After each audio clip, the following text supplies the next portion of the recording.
You're listening to Straight from the Hat with Ben Vaughn.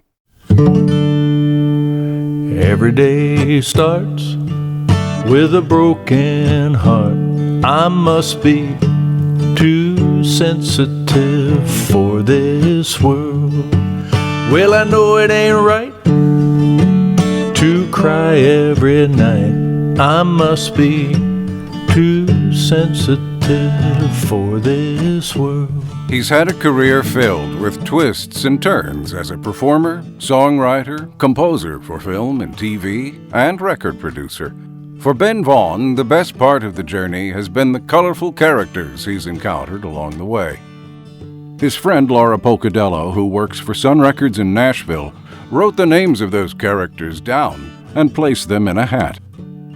Each episode, she'll select names at random and let Ben relive the stories. No pre-planning, no filter, just telling it like it was, straight from the hat.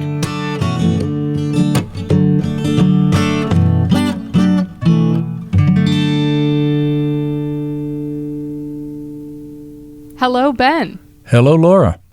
How's it going over there in the desert? It's great up here. I'm up here in parts unknown USA, and the place where I live used to be known as the parolee capital of California. This is where they would go after being released from prison and didn't want to be found.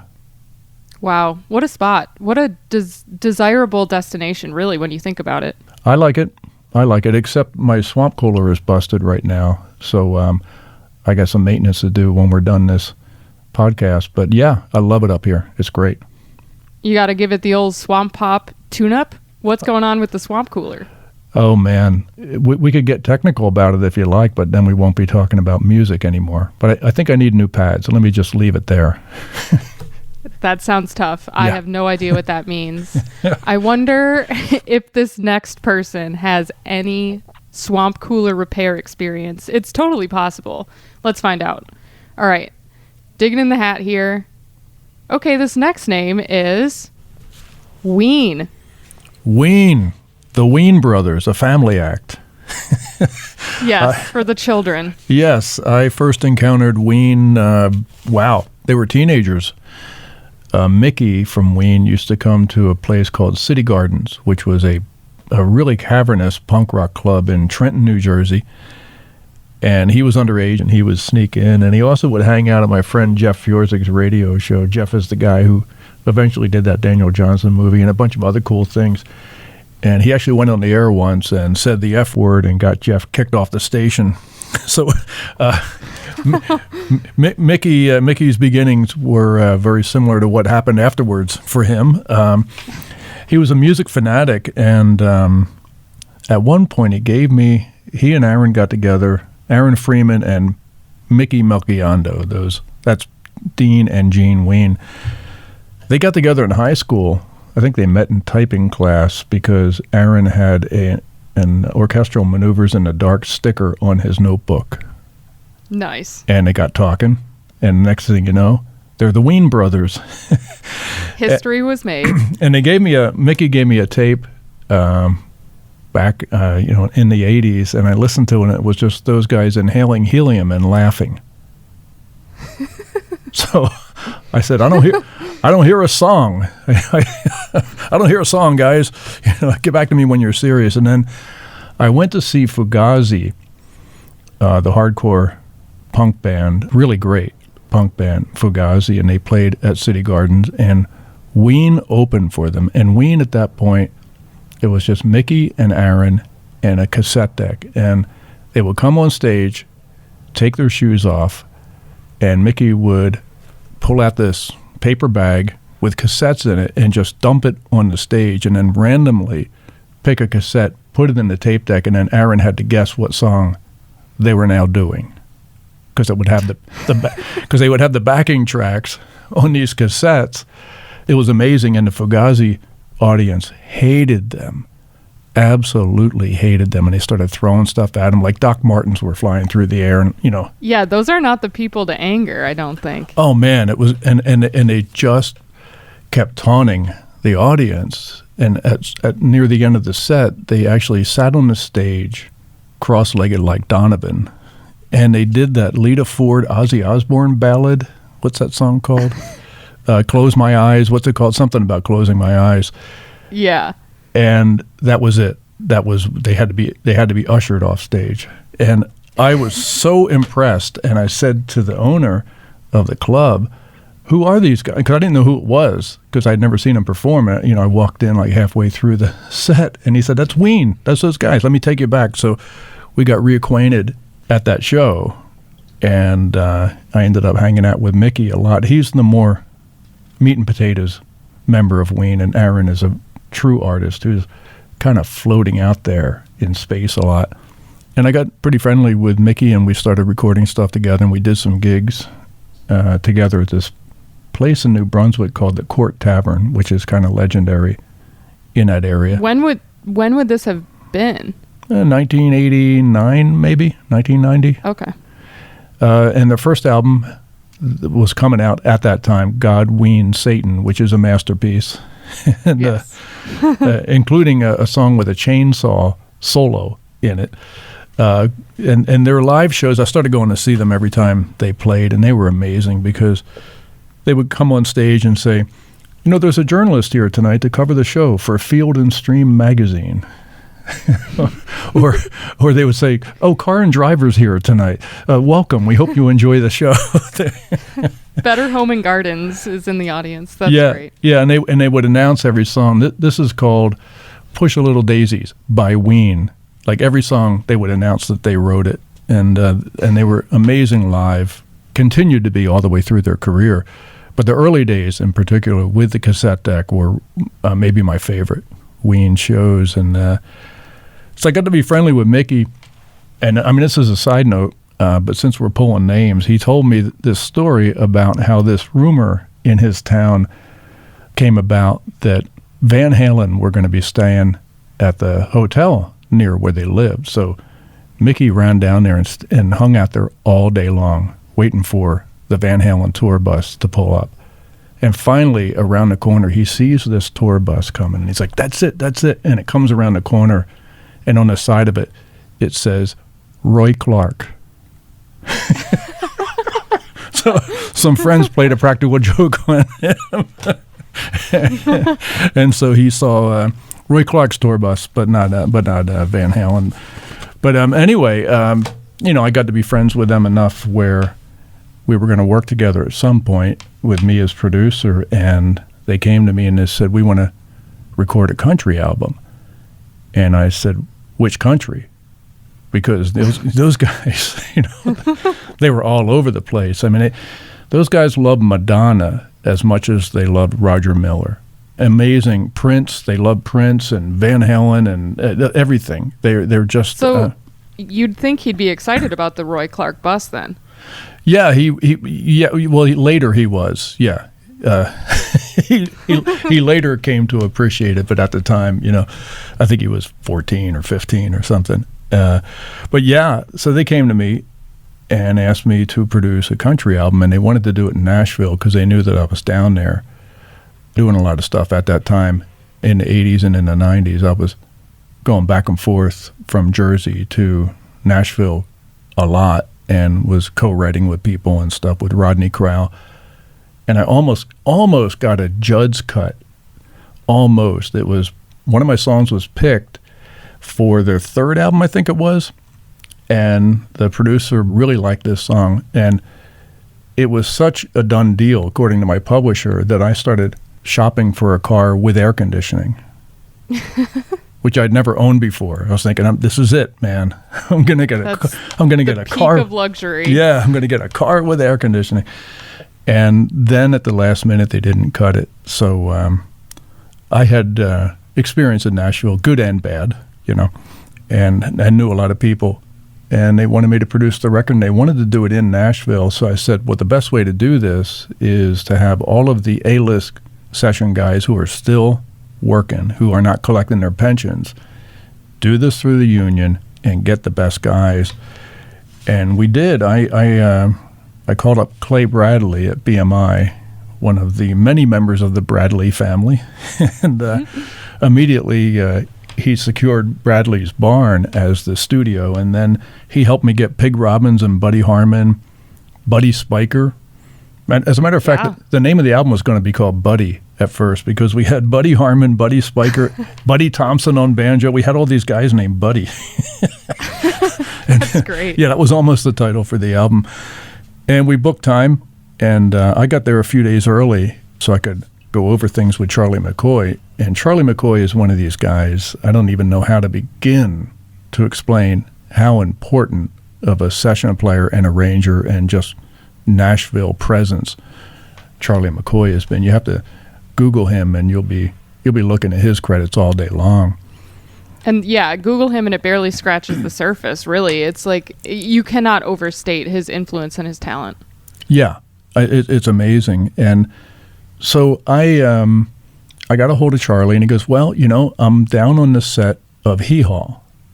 And I said, hold it, Hee Haw? That's back on the air? And he goes, oh, yeah, this is like 1996. I think it lasted 1 year, the reboot of Hee Haw on TNN. On TNN. So I went down to Opryland, and I went to the set of Hee Haw, and Charlie waves me over, and we're going over these charts and stuff because I sent him some demos. And we're talking about who to use, for which songs and everything. And I realized we're standing in the cornfield of Hee Haw while this is going on. And he's not blinking an eye. This is his life. He's just at work, yeah. Yeah, he's just at work, And so Ween, they hop in a Cadillac that Mickey owned at the time, and they drove down from New Hope, Pennsylvania, and in preparation to cut a country album, they listened to Teddy Pendergrass the whole time. Naturally. Yeah. And so we got together and hung out at the hotel and went over stuff and everything, and then we went in the next day and started cutting. And Bradley's Barn, an amazing place in Mount Juliet, a really great place to record. A lot of great records were cut there. And we pretty much cut the whole album live. I mean, these session player guys, they listen to the song. Charlie writes out a chart, a number system chart, and they put it on their music stands. And then somehow, without discussing it, they know who's going to answer the vocal on each verse, whether it's going to be fiddle or dobro or piano.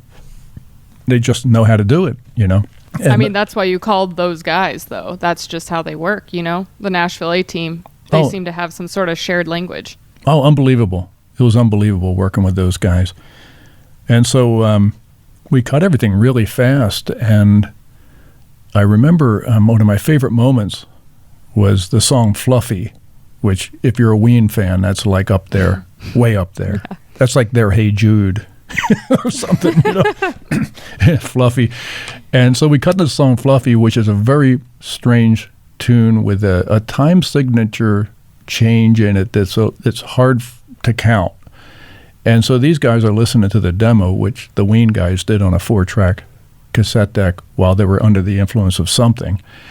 And to see them gathered around the cassette deck seriously listening to the demo of Fluffy. I mean, these are guys who played on Roy Orbison and Patsy Cline records. I mean, you name it, they're on them.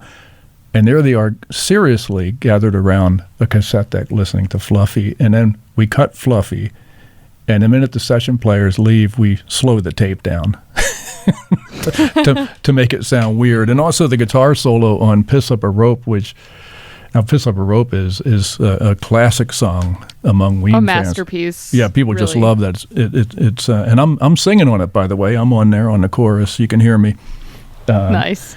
Mickey and I both with our South Jersey accents, and we ran the guitar solo like the guy.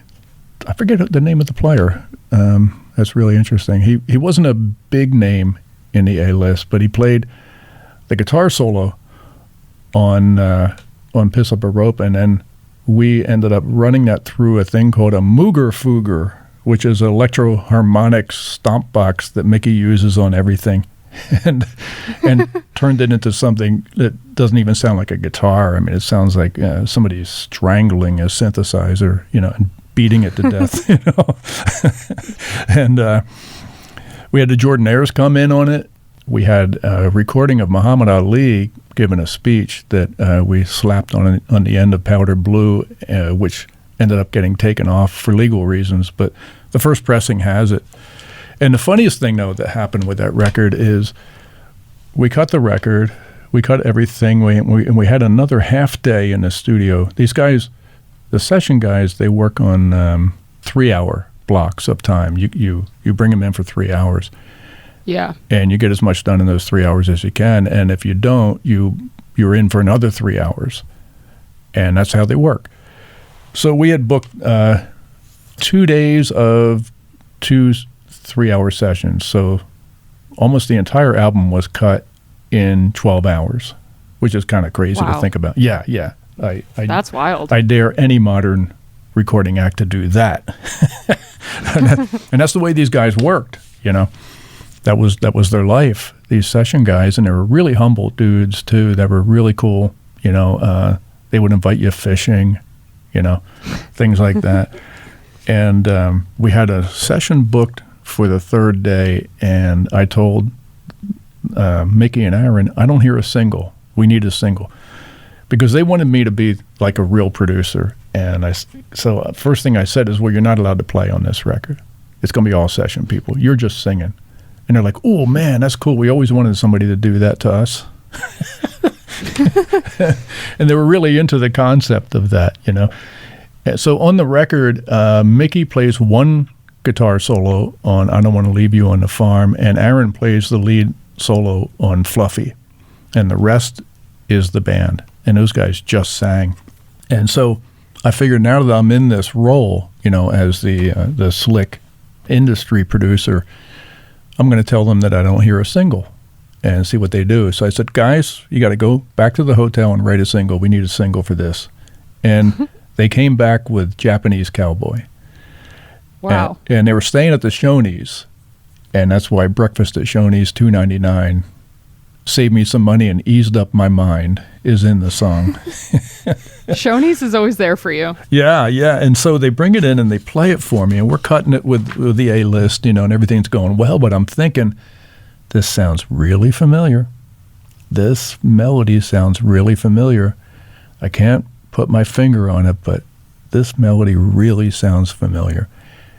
And the record gets released, and we hear from Vangelis, Chariots of Fire. And so in order to settle this, Elektra Records, from that point on, gave Vangelis half of the writing credit for Japanese Cowboy. Whoa. So Ween is probably the only alternative rock act out there with a Vangelis co-write. So congratulations, guys. There you go. You win. Ding, ding, ding. you ring. That's incredible. You ring the bell. Yeah. And that record will never die. When people find out that I had something to do with that record, they kind of go nuts. It's pretty great. I will say that Vangelis, the Vangelis influence on Japanese Cowboy is not the only sound alike on that album, though, too, because I love how Help Me Scrape the Mucus Off My Brain is very If We Make It to December. Oh, it's completely If We Make It Through December by Merle Haggard. It's completely. And that one I sniffed out, and I thought, well, I would love to have Merle contact us, you know. Yeah. But the Vangelis one, I didn't hear at first.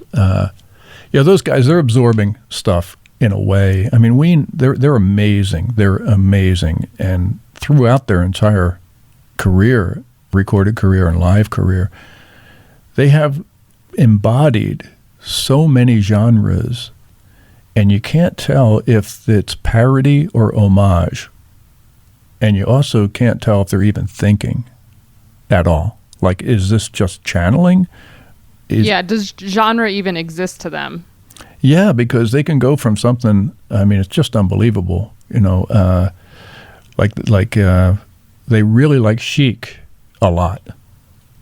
And they also love Dolly Parton, and there are moments where the two of those things kind of come together, you know, in their music. They're the only musical act out there, I think, that can really achieve that. They're really, you know, just completely unique and great. Ween, I love those guys. I'm still in touch with them. I actually produced a record by Aaron, a solo record by Aaron, which was a tribute to Rob McEwen. We did a whole album of Rob McEwen songs called Marvelous Clouds. Which is a lovely album. Yeah, that's great. Yeah, it's a great record.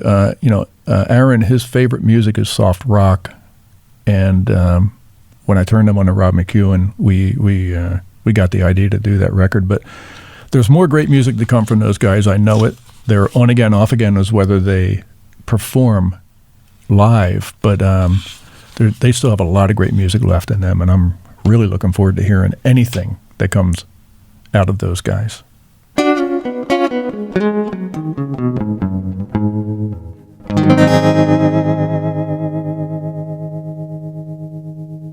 Here we go. What next? I'm going to do a drum roll. Do it. All right, there it is. Nancy Sinatra. We got Nancy Sinatra next. Nancy Sinatra. A big fan. I am. Not her of me, but I am of her.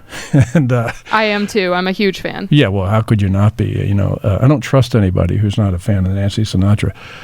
Good call. I got a chance to work with her. I was scoring a film called The Independent, which was a mockumentary about a B-movie film director, and the character was played by Jerry Stiller. Everybody was in that. Janine Garofalo, Ben Stiller, everybody. Fred Williamson was in there, believe it or not. And, fun. Yeah, it was a really cool mockumentary directed by Steve Kessler, the guy who did that really crazy Paul Williams documentary. Anyway, he got it into his head that he needed a love theme for the movie, and he wanted Nancy Sinatra to sing it. And I was working with Mark Lynette at the time, an engineer who did a lot of the Beach Boys reissue box sets and everything, but he used to be a staff engineer at Warner Brothers under Lee Hirschberg, and he engineered a lot of hit records, Randy Newman, the list goes on. So I'm working with him, and I mentioned that the director is looking to work with Nancy Sinatra, and he said, well, she's coming in here next week to do a session. Why don't you just add your song to it? So I wrote this song. I didn't write the lyrics. The lyrics are ridiculous. They're really on purpose. It's one of the. It's sort of like something from Ishtar, like really one of the worst lyrics ever, on purpose. And I had to write like a John Barry kind of thing, and we cut it there with Nancy, and Nancy was really great to work with. And I was kind of amazed at what a great voice she has, like in the room without a microphone when you're routining the material with her.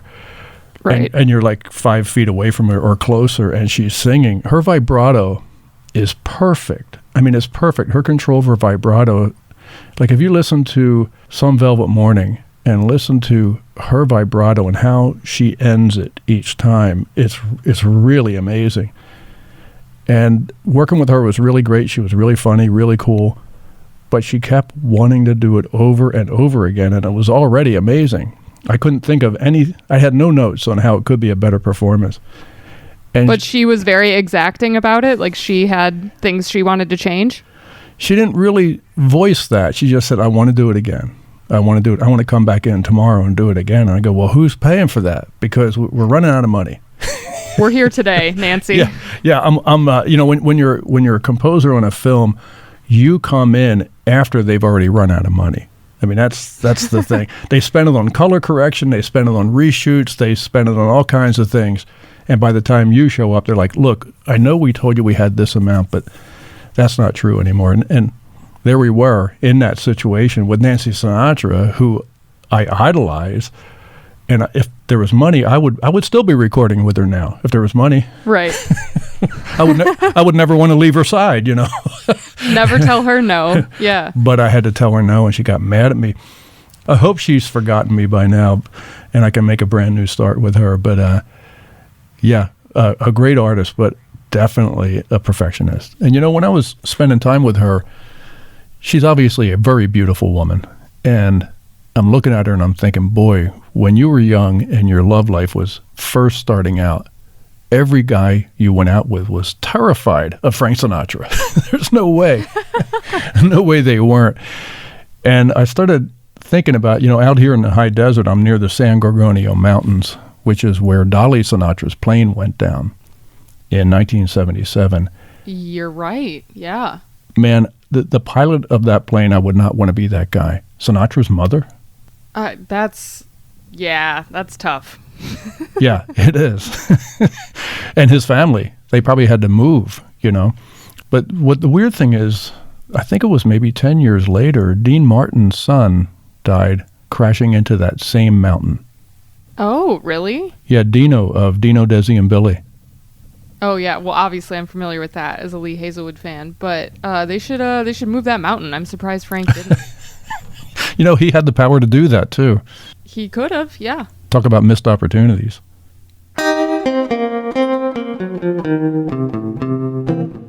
Well, we should take a moment and talk about straightfromthehat.com. Just in case you thought this was only a podcast, it's actually a multimedia experience. We have a website. Oh, man.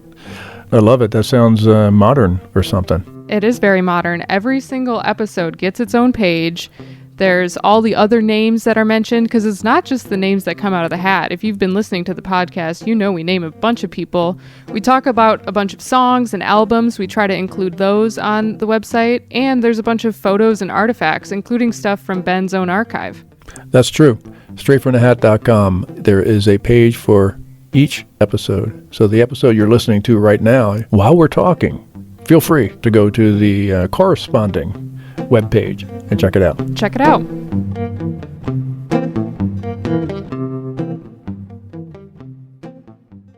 Okay, this next one is when I started to suspect you might be making up stories, but then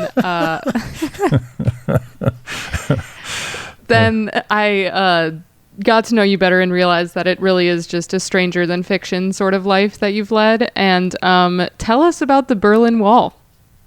Oh, man. I didn't see that one coming. Oh, wow. Where to start? Okay. So the story starts out in the mid-'80s. In East Germany, they started to realize that they were losing the youth. And so they started loosening up a little bit, or not really loosening up, but portraying a loosening up by letting the young people have a little more Western culture in their life. And one of the things that they did is they had they allowed for rock journalists to exist finally, which is the downfall of any civilization, if you ask me. But anyway. Yeah, that's a red flag for sure. Yeah, they picked the wrong thing to emulate in order to become more Western. And I'm only half kidding. So there's this guy who was the basically state-approved rock journalist of East Germany.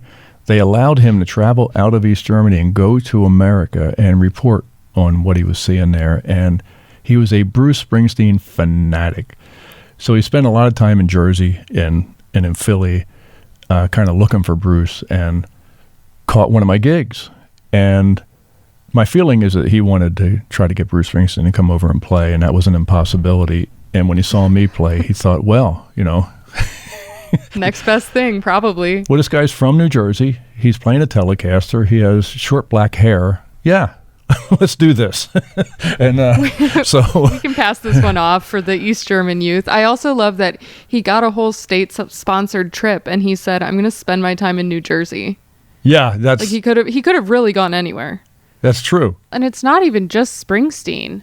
They really liked a lot of American music over there, but it was tough to get. That was the biggest part of it, right? Oh, yeah. My stuff was available as bootlegs and also on these cassette tape compilations that somehow, from what I'm told, they came through Finland, which if you look at a map, there's a body of water in a couple other countries like Estonia and places like that between Finland and East Germany. But that's what I was told. So there were people there who were familiar with my music. I wasn't just a guy, an American, who they never heard of. There was a following, a small one, and an illegal one, actually. They weren't supposed to have Finland is kind of crazy. Yeah, they weren't supposed to have my music or any Western music in there. And, that's why they had to start loosening things up, because it was happening and they couldn't stop it, really. Rock and roll. Right. Don't get in the way of rock and roll. It'll just plow right over you. The indomitable spirit of rock and roll made it across the Berlin Wall. Now in Finland, though, there's a happy legacy of bootleggers, I guess, because of all that, which is great. Yeah, I'm not even sure if it's true, but we're promoting Finland as the voice of freedom right now. But that's what I was told. Yeah. So this East German journalist asked me if I wanted to come over and play shows and be backed up by this the state-approved Rolling Stones of East Germany, a band called Pankow, Pankow. They were named ironically after the section of Berlin where all of the government people live. So I think it was some kind of subversive name, and the authorities didn't pick up that they were being ironic. And this band Pankow, very interesting. So under communism, there is no capitalism, so there are no clubs, no record labels, everything's state-run, all the recording studios, everything. And also your lyrics are combed, they get a fine-tooth comb and they go through them to see if there's any subversive lyrics that could be remotely anti-authoritarian, And they got in trouble. They recorded one album and it came out, and I mean, this is the story I heard, and the government realized after it came out that they had snuck a few phrases in there that didn't go by the book, and so they recalled the record from all the stores, and then they forced the band to go perform these matinee concerts at factories. And I believe singing songs about toiling in the factory being great for the motherland or some kind of thing, Yeah. This is really communism. I mean, it was the real deal. And so this journalist wanted me to come over and have that band back me up as a show of, a future collaboration with the West, or, I don't know what. And to get Bruce Springsteen's attention, probably. Well, yeah, ultimately that's probably what it was. And I said, yeah, sure. I didn't think anything would come of it. A guy from Germany shows up at a gig in New Jersey and says this to you. You just say, yeah, sure. Contact me when it's real. So yeah, here's my number. Yeah, so 2 years later, he contacts me and says, I need you to go to the German consulate and get a security check. So I decided I was going to bring my son. He was 14 years old at the time, and I was thinking, this whole thing is so weird anyway. I might as well bring my son so he can have a great memory of something totally bizarre, for the rest of his life. He still talks about it too. So we went, and by the time we went, the Berlin Wall was coming down. We landed there. I believe we flew into like Prague or somewhere, which was also communist at the time, and then you take a plane from there to East Germany. You don't go. There were no direct flights from the U.S. to East Germany.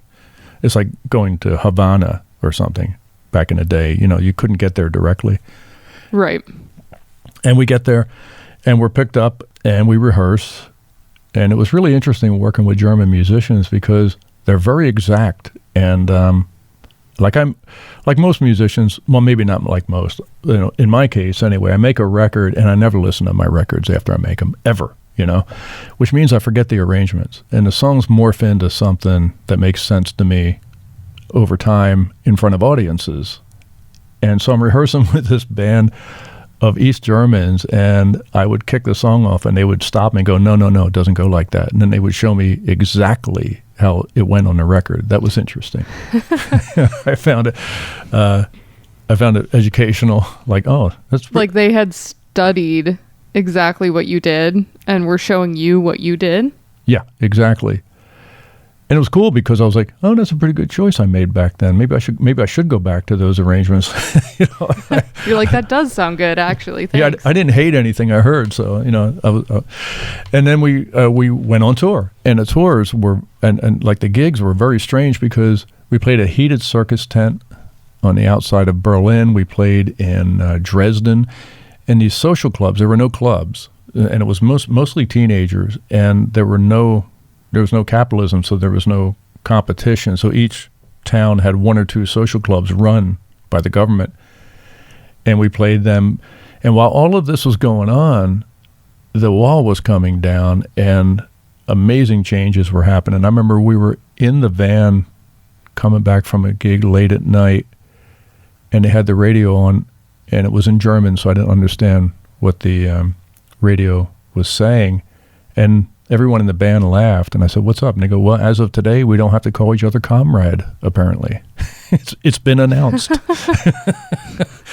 But the most amazing moment for me on that tour was I was in a cab with my son in Berlin, in East Berlin, and we were moving through the night. It was probably like 10 o'clock at night or something like that.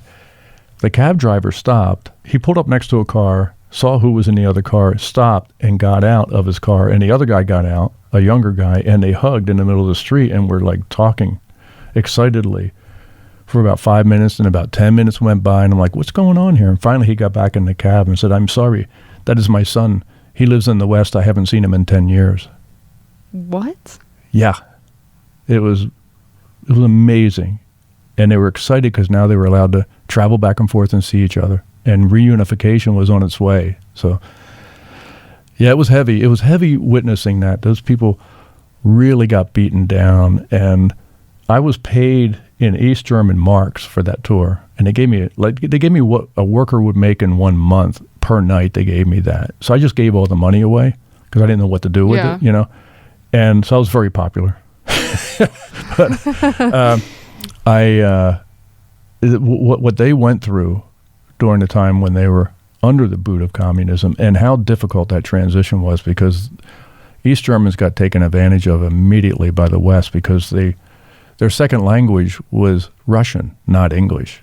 And in West Germany, the second language is English. So they were not ready for the world stage. They were really ill-equipped, and it was really a shame to see how they were taken advantage of. But I'm still in touch with the guys from the band, believe it or not, from Pankow. That's cool. Are they still playing music? Yeah, they are. They are. Not as a band, but separately, yeah, they are. And they hopefully not at the factory anymore. No, I don't think they have to do songs about that. But they had a reunion not that long ago. It was pretty wild to see footage of it. And we were on TV too. We were allowed to travel into West Berlin to perform on TV for, I think it was, I forget what the event was, but there's footage. And we had to, I forgot to say this. The part of the deal was we were on a bill with Pankow. So I'm backed up by Pankow. Pankow would do a set of their stuff. And then the Red Army Big Band would do a set. And these are Russian soldiers playing Glenn Miller arrangements in full uniform. And at the end of the night, we would perform Honky Tonk Women with Pankow and the big band behind us doing a that whole thing. It was amazing. So I hung out with the Red Army Big Band, and there's a really funny moment where Champion Jack Dupree, legendary blues singer, he was a expatriate at the time living in Europe, and he was on the bill too. And there's one moment where I think there's a photo of this where I'm hanging out with Champion Jack Dupree and like 3 guys from the Soviet Union Red Army. All this is true. All this really happened. See, and this is where you have to understand when I hear stories like that, I'm like, I don't know, Ben. Like, I don't know about that. But I do believe you now. I think there is, you mentioned that there's footage of that too. Is there footage of you with the big band, or is it from the TV appearances? Yeah, there is footage. There is footage, and it's really funny. It's great. It's really great. Okay, you need to dig that up.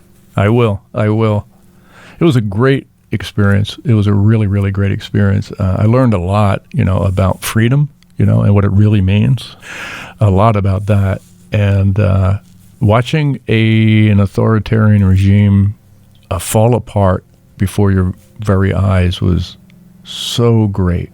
It was so great to witness, and I was so happy for the people, but worried about their future because they had a raw deal. They were kept away from a lot of the changes that happened in the Western world, and they had to catch up really, really, really fast.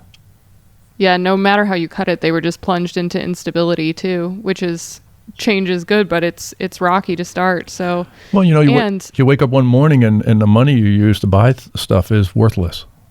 I mean, that's right. Pretty weird. I've never had that happen. I've been broke before, where my empty pocket. Money has disappeared, but the concept of currency was still there, which is the problem. Yeah, it's like trying to buy something with Confederacy dollars. You know? Yeah. I still do really like, though, that they're like, all right, we really have to make a cultural moment here. We are going to import New Jersey rock and roll. This will fix it. Yeah, and they were fascinated. The audience, the people I met were fascinated that I was from New Jersey because, Springsteen, I don't know why he hits a nerve in Europe the way he does, but boy, does he. I mean, they really, like, when he plays in Spain and Barcelona, it's like 90,000 people show up. It's insane. And they love him. And there I was from New Jersey, And it's assumed if you're from New Jersey that you personally know Bruce. I mean, it happens to me all the time. Oh, you're from Jersey? Do you know Springsteen? But yeah, we're old friends. yeah. But I come from the same scene as him almost, and close enough in age. They wanted to touch the hem of the garment, and there I was. It was really cool. I really enjoyed it.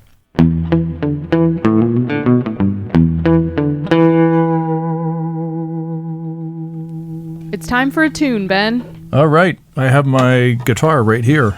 So I am ready to perform the aforementioned tune.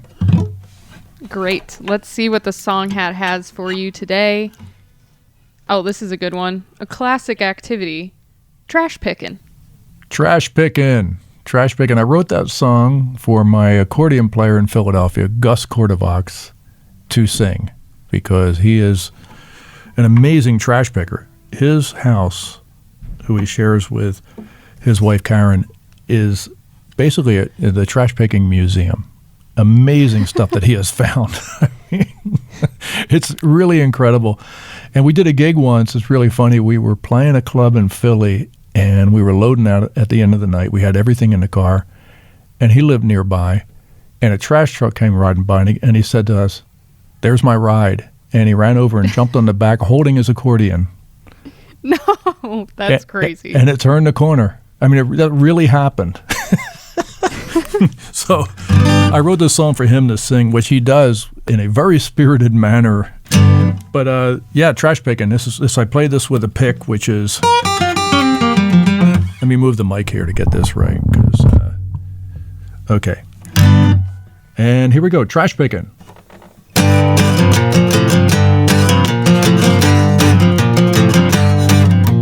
Take a good look on both sides of the road.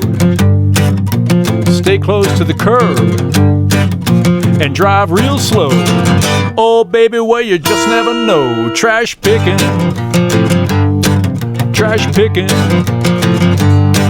Finger licking. Trash picking. You might find a rug all rolled up, a pile of magazines, and some other stuff. Stop me if you've heard enough. Trash picking. Weak stomach sickin' when I'm trash picking. All you can eat, baby.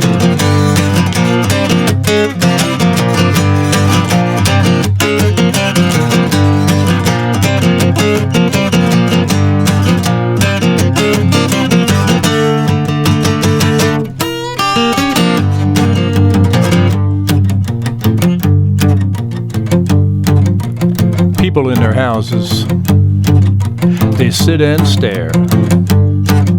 They think that I'm a bum, but I don't care, 'cause I just found me a really cool chair. Trash picking.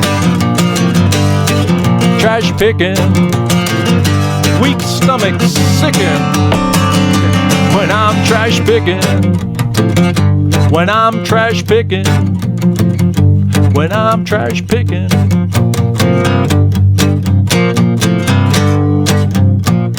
Slowing down, taking a look.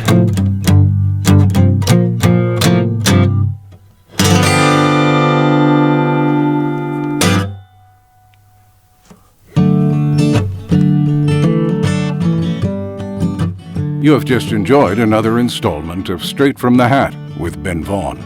To learn more about the names drawn from the hat for this episode, please visit straightfromthehat.com. Don't forget to tell a friend about this podcast. And please, subscribe to the show on your podcast platform of choice.